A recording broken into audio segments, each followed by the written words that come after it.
Allahabad high court की तरफ से बम्पर भर्तियां आने वाली हैं ग्रुप सी और ग्रुप डी की। तो उन भर्तियों में क्या होगा, डिटेल्ड इन्फॉर्मेशन और क्या होना चाहिए एग्जामिनेशन पैटर्न, सारा आप कुछ बताएंगे। वीडियो को पूरा देखना, पसंद आएगा तो लाइक और शेयर होना चाहिए आपकी तरफ से, और चैनल को सब्सक्राइब नहीं किया तो जल्दी से सब्सक्राइब कर लीजिए। तो स्वागत है आपका आपके अपने चैनल अचीवर्स 365 में। और इस वीडियो में हम देखते हैं जूनियर असिस्टेंट, स्टेनोग्राफर और ग्रुप डी की इलाहाबाद 2022 की जो भर्ती आने वाली है उससे संबंधित कुछ इंपॉर्टेंट बातें, और जिसको लेकर आप अभी से तैयारी शुरू कर सकते हैं। तो एक बार फिर से देख लेते हैं कितनी भर्ती आ सकती हैं। तो जूनियर असिस्टेंट की लगभग 1735 यानी 1735 वैकेंसी, स्टेनोग्राफर की 884 वैकेंसी, और ग्रुप डी की 1500 यानी 1,500 वैकेंसी। ठीक है, तो ये वैकेंसी जो है ये आपकी कब तक आएंगी और इसका फॉर्म आप कब तक भर सकेंगे। तो आपकी ये वैकेंसी का नोटिस, एक शॉर्ट नोटिस आपको 1 फरवरी तक मिल जाएगा, और इसके बाद इसका नोटिफिकेशन आने के बाद जो फॉर्म अप्लाई करने की प्रक्रिया है वो आपकी 10 फरवरी से स्टार्ट होके 18 मार्च तक चलेगी। ये प्रबल संभावना है इसी तिथि पे काम होगा, लेकिन थोड़ा बहुत अगर बदलाव होता है तो बहुत ज़्यादा नहीं, 1-2 दिन का या एक दो हफ्ते का ही आसपास आपको बदलाव देखने को मिलेगा, लेकिन इन्हीं तिथियों पे प्रबल संभावनाएं हैं होने की। अब देखते हैं डिटेल्ड इन्फॉर्मेशन सिलेबस और एग्जाम पैटर्न को लेकर। तो सबसे पहले मैं आपको बता दूं कि जूनियर असिस्टेंट के लिए, और फिर मैं बताऊंगा स्टेनोग्राफर और ग्रुप डी के लिए। तो जूनियर असिस्टेंट के लिए आपका देखिए एक एग्ज़ाम होगा और उसके बाद आपका स्किल टेस्ट होगा।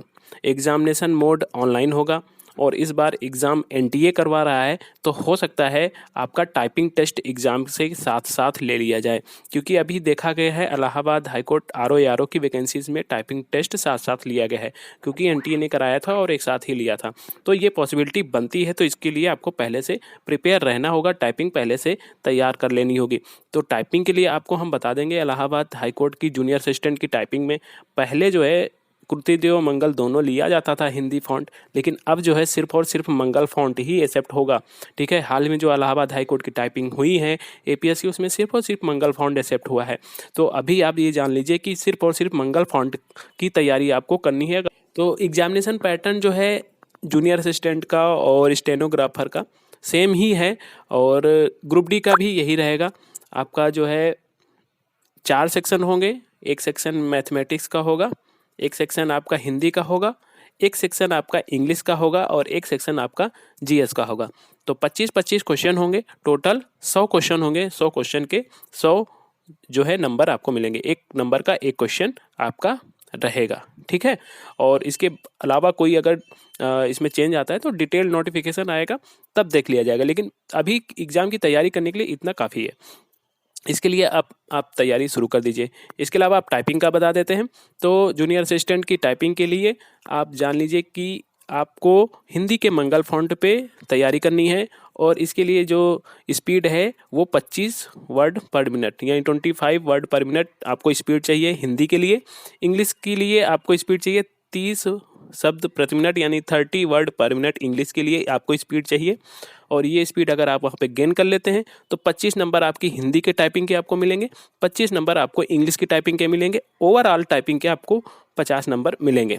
ठीक है, तो 100 नंबर का आपका रिटन का एग्जाम और 50 नंबर की टाइपिंग, आपकी जो है मेरिट है 150 में से काउंट होगी।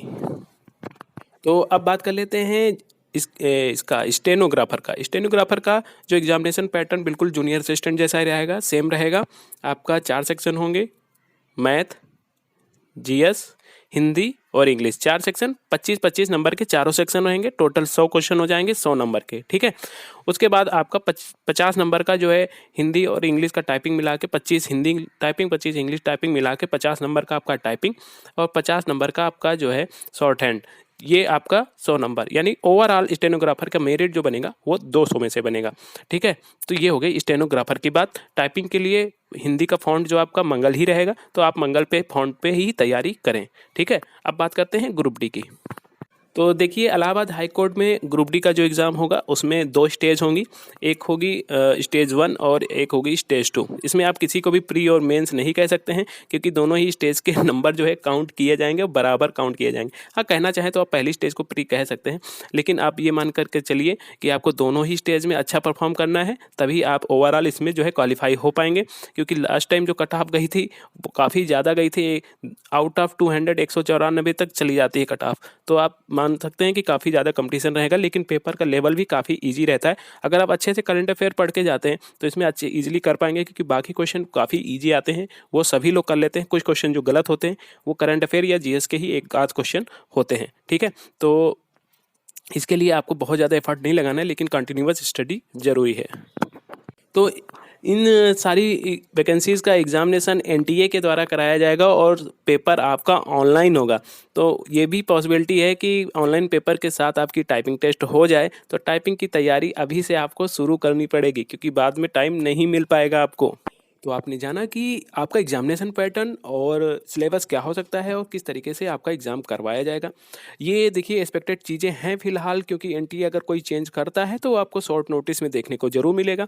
फ़िलहाल हम नोटिस का इंतज़ार करते हैं। आपकी तैयारी को शुरू करने का समय आ चुका है और इतनी इन्फॉर्मेशन तैयारी करने के लिए काफ़ी है। उम्मीद करते हैं वीडियो आपको पसंद आया है, और पसंद आ गया है तो लाइक और शेयर आपकी तरफ से बिल्कुल होना चाहिए। चैनल को सब्सक्राइब कर लीजिए, हमारे साथ जुड़ जाइए। अचीवर्स 365 आपको देता है सबसे सटीक, ऑथेंटिक और सबसे तेज जानकारी। तो चैनल को सब्सक्राइब करना और जुड़े रहना बिल्कुल मत भूलिएगा। मिलते हैं आपको नई वीडियो में, तब तक के लिए गुड बाय।